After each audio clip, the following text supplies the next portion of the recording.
The divorce papers arrived on a Tuesday, delivered by a courier who wouldn't meet my eyes. I stood in the doorway of my small apartment, holding the manila envelope like it might bite. Through the thin walls, I could hear Mrs. Chen next door watching her game shows, the canned laughter a cruel soundtrack to the moment my marriage officially ended. Jameson Hart. That was the name printed on the envelope. That was me.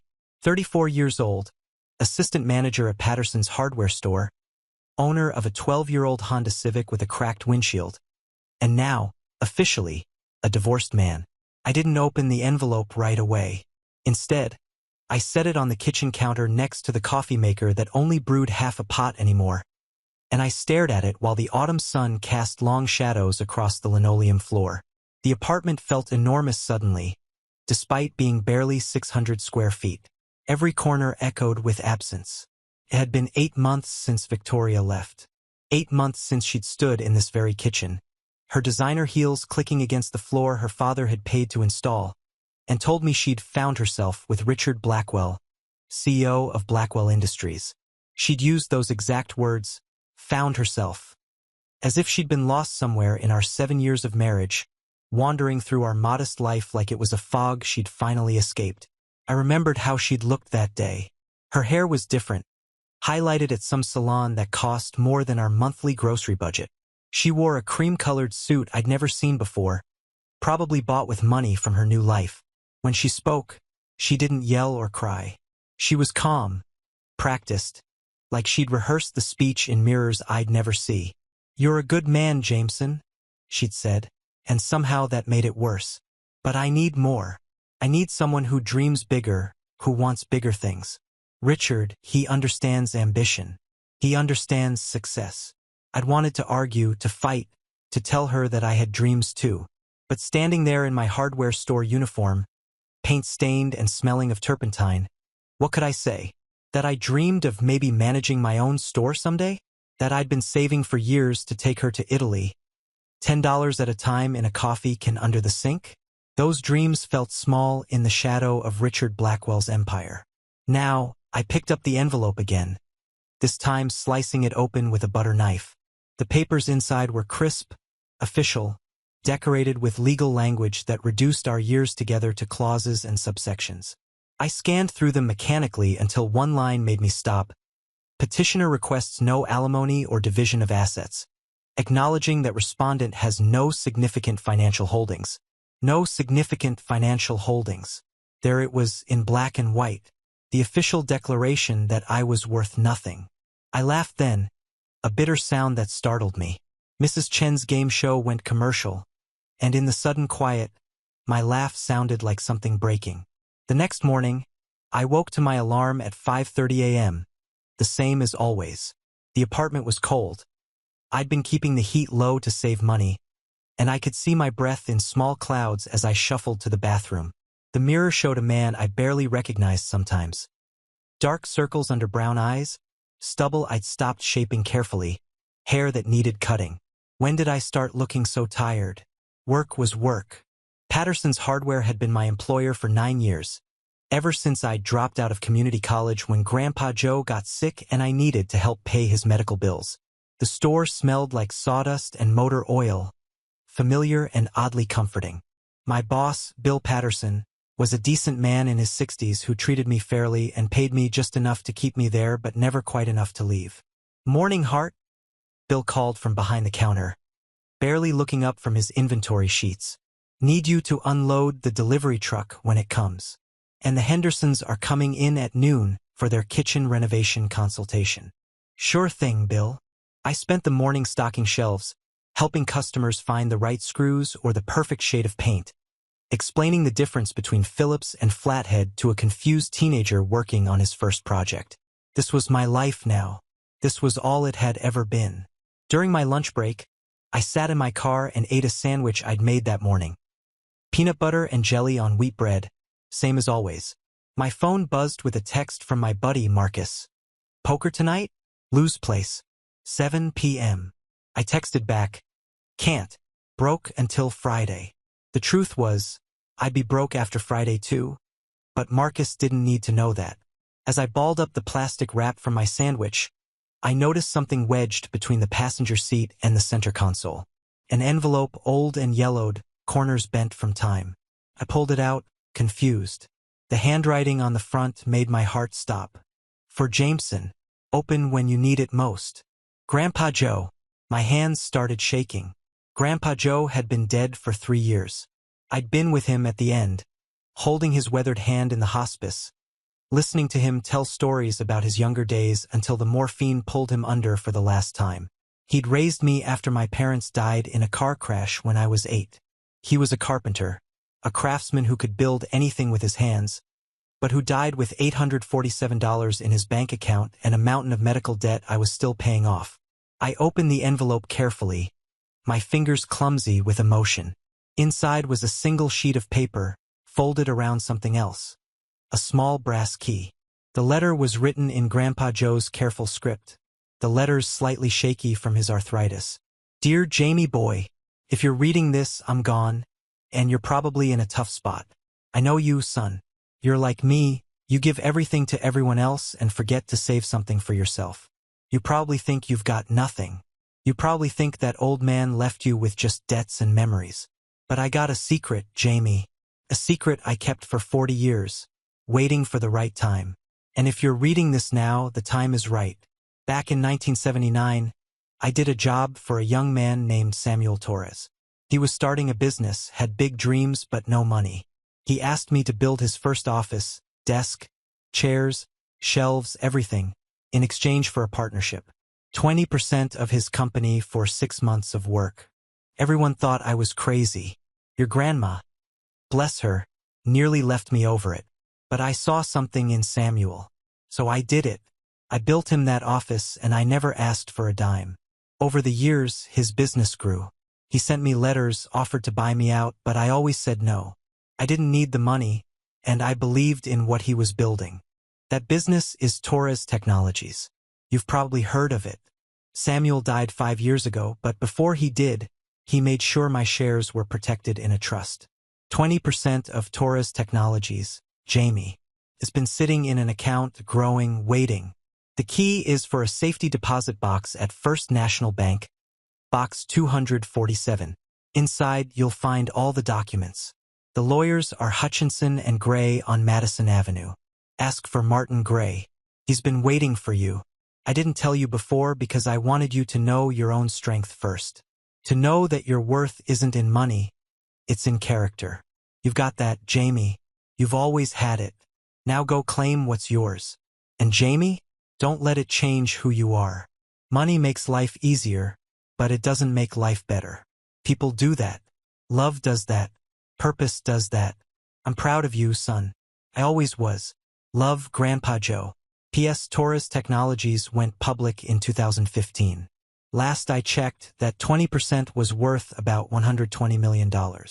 Give or take. I read the letter 3 times, each word burning into my brain. My sandwich sat forgotten in my lap. Around me, the parking lot of Patterson's Hardware continued its mundane existence. Cars pulling in, people walking with purpose toward lumber and light bulbs, while my entire world tilted sideways. $120 million. I didn't go back into the hardware store. I sat in my car for another 20 minutes, staring at the brass key, turning it over in my fingers like it might disappear if I looked away. The metal was warm from my hand, solid and real. My phone buzzed again, probably Bill wondering where I was, but I ignored it. Finally, I started the car and drove. Not to the bank. Not yet. I drove to the cemetery where Grandpa Joe was buried, next to Grandma Marie under an old oak tree that dropped acorns on their headstones every fall. I stood there in my work clothes, the afternoon sun filtering through the leaves, and I talked to him. Why didn't you tell me? My voice cracked. 3 years, Grandpa.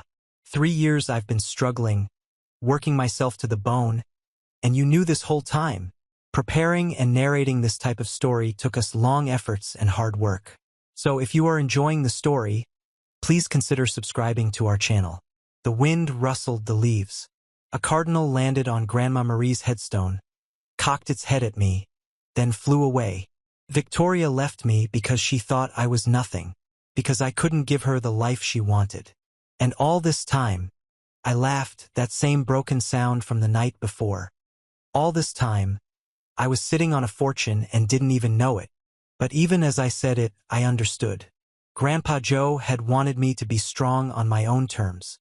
He'd wanted me to know I could survive, could be a good man, without money as a crutch. And I survived. Barely, maybe, but I'd survived. I placed my hand on his headstone, the granite cool beneath my palm. I love you, old man, and I get it. I really do. The next day, I called in sick to work, for the first time in 2 years, and took the train downtown to First National Bank. I wore my only suit, the one I'd bought for Grandpa Joe's funeral, still in the dry cleaning bag. It was slightly too big now. I'd lost weight in the last year. The bank was all marble and hushed voices, the kind of place where your footsteps echo with importance. I approached a desk where a woman with perfect makeup and a nameplate reading Jennifer Morrison, Client Services, looked up with a professional smile. I need to access a safety deposit box, I said, placing the key on her desk. Box 247. Her smile widened slightly. Of course, sir. May I see some identification? I handed over my driver's license, the one with the crack across my photo from when I'd sat on my wallet wrong. She examined it, then typed something into her computer. Her expression changed, subtle but unmistakable. The smile became more genuine. Her posture straightened. Mr. Hart, please follow me. I'll escort you to our private viewing rooms. The safety deposit box was larger than I'd expected. Jennifer left me alone in a small, windowless room with the box on a table. My hands shook as I lifted the lid. Inside were folders, legal documents, stock certificates, letters from Samuel Torres to Grandpa Joe spanning decades. I read them all, piecing together a story I'd never known. Samuel had started Torres Technologies in a garage, building components for early computers. Grandpa Joe had believed in him when no one else would. The letters showed a friendship, not just a business arrangement. Samuel had tried repeatedly to pay Grandpa Joe back, to buy him out for increasing amounts, but Grandpa Joe always refused. Keep building, Samuel. One letter from Grandpa Joe read, I got everything I need. Make something that matters. And Samuel had. Torres Technologies had become a giant in the tech industry, manufacturing components for everything from smartphones to medical devices. When Samuel died, he'd established the trust exactly as Grandpa Joe had wanted, waiting for the day I'd find it. At the bottom of the box was a photograph. Grandpa Joe and a dark-haired man I assumed was Samuel, both young, standing in front of a half-built office, both grinning like they owned the world. On the back, in Grandpa Joe's handwriting, first day of something big, 1979. I called the law firm from the bank's lobby. Martin Gray's secretary put me through immediately. Mr. Hart. Martin Gray's voice was warm, energetic. I've been hoping to hear from you. Your grandfather was a remarkable man. When can you come to the office? We have quite a bit to discuss. The law offices of Hutchinson and Gray occupied 3 floors of a glass tower in the financial district. Martin Gray turned out to be a silver-haired man in his 60s with kind eyes and a firm handshake. Sit, please. He gestured to a leather chair across from his massive desk. I've been the executor of your grandfather's trust for 5 years now, waiting for this day. He opened a folder and slid documents across to me. The current value of your holdings in Torres Technologies is $127.3 million. The stock has performed exceptionally well this quarter. The number hit me like a physical force. I'd known. The letter had said $120 million, but hearing it confirmed, seeing it on official documents, made it real in a way that terrified and exhilarated me in equal measure. What do? I asked, my voice barely above a whisper. Martin smiled. That's entirely up to you. You can liquidate, diversify, hold. You're now one of the largest individual shareholders in a Fortune 500 company. The board will want to meet you. There will be media interest once this becomes public. Media interest. The board. This was a world I didn't understand, full of words like liquidate and diversify that I'd only heard on news programs I'd scroll past. I need time, I said. To think. To figure this out. Of course. But Mr. Hart, Jameson, may I give you some advice? Martin leaned forward. Don't make any big decisions immediately. People will come out of the woodwork now. Old friends, new friends, investment opportunities, sob stories. Everyone will want a piece of what you have. Move slowly. Trust carefully. I left the office with a new bank card connected to an account that made my head spin. Martin had transferred $5 million to liquid assets, walking around money. He called it with a wry smile, while the rest remained in stocks and investments. Walking around money. $5 million. I stood on the sidewalk outside the tower, watching people rush past in their business suits, and I had no idea what to do next. My phone buzzed. Bill Patterson. Where are you? You can't just not show up, Hart. Call me. I called Marcus instead. Jamie. What's up, man? You sound weird. Can you meet me? Now? At Sullivan's Diner. It's 2 p.m. on a Wednesday. I'm at work. Please, Marcus. It's important. Something in my voice must have convinced him. Okay. Give me 30 minutes. Marcus Chun had been my best friend since high school. We'd worked construction together one summer, double-dated when we were young and optimistic, and stood up at each other's weddings. He'd been there through everything with Victoria, letting me sleep on his couch those first awful weeks, buying me beers I couldn't afford, never once saying, I told you so, even though he'd never trusted her. At Sullivan's, I slid into our usual booth and ordered coffee I didn't drink. When Marcus arrived, his expression was worried. What's going on? You look like you've seen a ghost. I handed him Grandpa Joe's letter. I watched his face as he read, watched his eyes widen, watched his mouth fall open. When he finished, he set the letter down carefully and stared at me. Holy shit. Yeah. $120 million? Jamie. That's life-changing, world-changing. I don't know what to do, Marcus. He laughed, a sound of pure disbelief. What do you mean you don't know what to do? You quit that dead-end job. You buy a house. You travel. You live. I can't just quit. Why the hell not? Because... I struggled for words. Because what if it's a mistake? What if I wake up tomorrow and it's all gone? What if I don't know how to be that person? Marcus reached across the table and grabbed my shoulder. Listen to me. You've been breaking your back for years, paying off your grandpa's medical bills, sending money to your aunt when she needed it, helping me with my rent that time I lost my job. You've been living like you're broke because you've been generous to everyone but yourself. This money, you've earned it by being a good man. The words echoed Grandpa Joe's letter, and I felt something shift inside me. That evening, I called Bill Patterson. Hart, where the hell have you been? I'm sorry, Bill. Something came up. Family emergency. Family emergency? You don't have any family. The words stung even though they were mostly true. I need to take some time off. Personal leave. Personal leave? We're heading into our busy season. I need you here. I took a breath. Then I quit, Bill. I'm sorry. I'll work out 2 weeks if you need me to. But I'm done. There was a long silence. 9 years, Hart. 9 years you've worked for me? And you're just going to walk away? Yes, I said, and saying it felt like flying. I am. I hung up before he could respond. The news broke 3 weeks later. Business media outlets ran the story. Hidden heir to Torres Technologies' fortune emerges. My face, my old driver's license photo, appeared in articles analyzing what my stake meant for the company and what it meant for the industry. And then Victoria called. I stared at her name on my phone screen, my heart hammering. I'd blocked her number months ago, but she was calling from a different one. Against my better judgment, I answered. Jameson.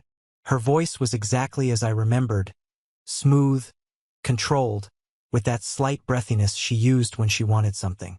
I saw the news. I can't believe it. All this time. What do you want, Victoria? I want to talk. Please, can we meet? Just coffee, just to talk. I owe you an apology. Every fiber of my being screamed no. But curiosity or maybe masochism won out. One coffee. That's all. We met at a cafe in the business district, the kind of place Victoria belonged now. She was waiting when I arrived, looking perfect in a navy dress that probably cost what I used to make in a month. When she saw me, in the new suit Martin Gray had insisted I buy, her eyes widened. "You look different," she said. "I am different." We ordered coffee neither of us wanted and sat across from each other, the table feeling like a vast distance. "I made a mistake," she began. "Leaving you. I see that now. I was shallow, materialistic. I didn't see what really mattered." "And what really matters, Victoria?" "You do. What we had." She reached across the table for my hand, but I pulled back. "I know I hurt you. I know I don't deserve another chance. But Jameson, we were good together once. We could be again." I studied her face, looking for genuine remorse, for the woman I'd loved. All I saw was calculation. "You don't love me," I said quietly. "You never did. You loved the idea of me, the safe choice, the good guy. And when you found something better, you traded up. Now you see the money and you're trying to trade back. That's not fair, isn't it?" I leaned forward. "Tell me, Victoria, if that news story never broke, if you thought I was still at Patterson's Hardware, would you be sitting here?" She opened her mouth, closed it. The silence was enough. "I loved you," I continued. "I would have given you everything I had. It wasn't much, but it was real. You threw it away because it wasn't enough. Now I have more than enough, and you know what? I still wouldn't give it to you." I stood up, left money for both coffees on the table. "Goodbye, Victoria. I hope Richard Blackwell gives you everything you're looking for." Preparing and narrating this type of story took us long efforts and hard work. So if you are enjoying the story, please consider subscribing to our channel. Walking out of that cafe felt like shedding skin. The media attention intensified. Torres Technologies wanted to meet me, to introduce me to the board, to make me part of the company's public face. I agreed to one meeting. The boardroom was all glass and chrome, overlooking the city from the 52nd floor. 12 people sat around a table that could have been carved from a single tree. At the head sat Elizabeth Torres, Samuel's daughter, now CEO. She stood when I entered, extending her hand. "Mr. Hart, I've been looking forward to meeting you. Your grandfather was a legend around here." "He never mentioned it," I admitted. "That sounds like Joe Hart." Elizabeth smiled warmly. "My father talked about him constantly, called him the most honest man he ever knew. Joe's belief in him, when he had nothing, gave him the courage to build all this." She gestured to the window, to the city below, to the empire her father had created. "Your grandfather could have cashed out a dozen times," Elizabeth continued. "My father offered him millions over the years. Joe always said no, said he didn't need it, that the real reward was watching my father succeed." I felt tears prick my eyes. That was Grandpa Joe exactly. The meeting was professional, informative. They explained my options, my rights as a major shareholder, the responsibilities if I wanted them. I listened, asked questions, and made one decision clearly. "I want to establish a foundation," I said, "in my grandfather's name, for craftsmen, for small business owners with big dreams who need someone to believe in them. The kind of people Grandpa Joe was, the kind he helped." Elizabeth's smile widened. "My father would have loved that. And so would your grandfather." 6 months passed in a blur of learning, growing, and building. The Joe Hart Foundation launched with $20 million in initial funding, offering grants and interest-free loans to small businesses and craftsmen. I hired Marcus as the director. He'd always been better with people than I was, and he understood the struggle of making something from nothing. I bought a house, but not a mansion. A 3-bedroom craftsman-style home in a quiet neighborhood, the kind of place Grandpa Joe would have appreciated. I had it renovated by local contractors, paying them well, learning from them as they worked. I reached out to Aunt Clara, Grandpa Joe's sister, who'd been living in a retirement community on her meager Social Security. I moved her to a better facility, made sure she had everything she needed. She cried when I visited her, and kept calling me her miracle boy. "Your grandfather would be so proud," she said, holding my hand with her papery fingers. Not because of the money, Jamie. Because of who you are. The divorce was finalized quietly. Victoria got nothing. The prenup she'd insisted on now worked against her. I heard through mutual acquaintances that things weren't going well with Richard Blackwell. His company was under investigation for fraud. She'd hitched her wagon to a sinking ship. I felt pity more than satisfaction. One afternoon, I was at the foundation office when Marcus called me into the conference room. "There's someone here to see you." A young woman stood there, maybe 25, with nervous energy and calloused hands. She carried a portfolio under her arm. "Mr. Hart? I'm Sarah Chun, no relation to Marcus." She smiled slightly. "I'm a furniture maker. I build custom pieces, mostly restoration work. I've been trying to expand, to open my own shop, but banks won't give me a loan. No credit history, no collateral. Someone told me about your foundation." I gestured for her to sit. "Show me what you do." She opened her portfolio, and I was looking at photographs of the most beautiful furniture I'd ever seen. Chairs, tables, cabinets. Each piece showing incredible craftsmanship, the kind of work that took patience and love and skill. "These are extraordinary," I said honestly. "My grandfather taught me," she explained. "He was a carpenter in Korea before he immigrated. He died before he could see me really make something of it. I want to honor him, you know? Build something that lasts." I saw Grandpa Joe in her words, in her passion. "How much do you need?" We approved her grant that day. 3 months later, I attended the opening of Chun Woodworks, a small shop in a converted warehouse. Sarah gave me a tour, showing me her workspace with pride, introducing me to her first employee, a kid fresh out of trade school who reminded me of myself at that age. "Thank you," she said. "You gave me a chance when no one else would." "Someone did the same for my grandfather once," I replied. "This is just passing it forward." The Torres Technologies board asked me to join officially. I accepted, but on my terms. I'd be involved, but I'd focus on the foundation, on the giving back part. Elizabeth Torres became a friend, and through her, I learned about her father's vision, about how he'd never forgotten his roots. I started dating again, cautiously. A teacher named Rebecca who thought it was charming that I still drove my old Honda sometimes, who laughed when I admitted I still shopped at discount stores out of habit. She'd never heard of Torres Technologies before we met, and she didn't care about the money. "I care about the man who volunteers at the community center on Saturdays," she said. "The one who knows every kid's name and helps them with their homework." I'd started doing that after the foundation launched, giving back directly, not just financially. Teaching kids basic carpentry the way Grandpa Joe had taught me. Showing them that working with their hands wasn't something to be ashamed of, that building things mattered. A year and a half after finding Grandpa Joe's letter, I stood in the cemetery again. But this time I wasn't alone. Rebecca stood beside me, her hand in mine. Marcus was there with his wife. Aunt Clara had come, bundled against the autumn chill. And Sarah Chun was there too, along with a dozen other people the foundation had helped. We'd erected a new headstone for Grandpa Joe, replacing the simple marker. This one was carved from oak, Sarah's work, with simple words: Joseph Hart, carpenter, believer in dreams, builder of legacies. "He would have hated this fuss," Aunt Clara said with a watery smile. "Probably," I agreed. "But he deserves it." I'd brought something to leave at the grave, a photograph. It showed the first group of foundation grant recipients, all standing in front of their new businesses. On the back, I'd written, "They're building something big, Grandpa, just like you did." As everyone talked quietly, sharing memories of Grandpa Joe, I found myself thinking about the journey. The pain of Victoria leaving had led me to find the letter. The struggle had made me appreciate what I'd been given. The money hadn't changed who I was. It had just given me the means to be more of who I'd always been.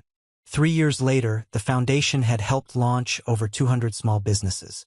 The success rate was remarkable. 85% were still operating, thriving, employing people, serving their communities. We'd expanded to include scholarships for trade schools, grants for community workshops, programs that connected retired craftsmen with young apprentices. I married Rebecca in a small ceremony at our craftsman house. Victoria sent a gift. I donated it to charity without opening it. Richard Blackwell's company had collapsed. He was serving time for fraud. Victoria had quietly moved to another state, working as a real estate agent. I hoped she'd found some peace. The old Honda finally died, transmission failure on a Tuesday morning. Fittingly, I bought another used car, something practical. Rebecca laughed and called me incorrigibly humble, but the truth was simpler. I didn't need flash. I'd never needed flash. 5 years after finding the letter, I stood in my foundation office, looking at a photograph on my desk. It was that picture from Grandpa Joe's safety deposit box. Him and Samuel Torres, young and hopeful, building something from nothing. My phone rang. Martin Gray. Jameson, the annual shareholder report is in. Torres Technologies had another record year. Your holdings are now worth $187 million. The number didn't shock me anymore. It was just a number. That's good, Martin. How much can we move to the foundation this quarter? How much do you want? Another 10 million. There's a program I want to start, helping disabled veterans learn trades. And Marcus found a group of women in Appalachia doing incredible textile work who need support. Consider it done. I hung up and looked out my window at the city. Somewhere out there, people were struggling the way I had. Working hard, dreaming small, thinking they had nothing. And some of them, if they needed it, would find the Joe Hart Foundation. They'd get their chance, their belief, their miracle. Because Grandpa Joe had taught me the most important lesson. Wealth isn't what you have, it's what you do with it. Success isn't measured in dollars, but in lives touched, in dreams enabled, in legacies built. I picked up my car keys. Rebecca and I were having dinner with Marcus and his family tonight. Tomorrow I'd visit Aunt Clara. This weekend, I'd teach carpentry to kids who needed to know their hands could build futures. The money has changed my life, yes. But Grandpa Joe's real gift wasn't the $120 million. It was the example he set, the values he instilled, the man he raised me to be. I was Jameson Hart, and I was finally truly rich. Not because of what I had in the bank, but because of what I carried in my heart.